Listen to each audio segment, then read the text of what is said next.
Qué impresionante debió ser aquella noche en que Abraham, Dios le invita a mirar a las estrellas y dice, cuenta las estrellas. El pobre Abraham se perdería en ese contar las estrellas. Lo que el Señor quería decirle que tan numerosas son las estrellas del cielo como iba a ser su descendencia, le invitaba a soñar. Cada institución en la Iglesia, cada persona es un sueño de Dios.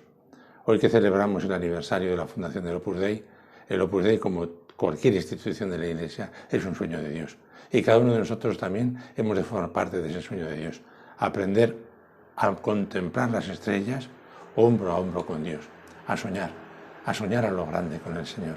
Y te darás cuenta que no hace falta hacer grandes cosas, sino que si tú y yo miramos a las estrellas con Dios, nos daremos cuenta de que somos constructores de unidad y de alegría en el hogar, que tenemos que poner la libertad de Cristo en todos los trabajos de este mundo, que hemos de ser comprensivos, cariñosos, alegres, que podemos animar, estimular, encender a tantas personas y descubrir a un inmenso número de personas que están buscando a Cristo y que no lo encuentran todavía.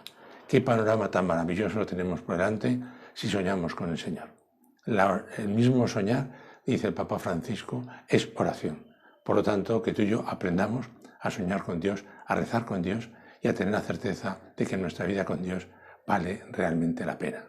Un abrazo muy fuerte, feliz día de hoy y hasta la próxima. Chao, que Dios te bendiga.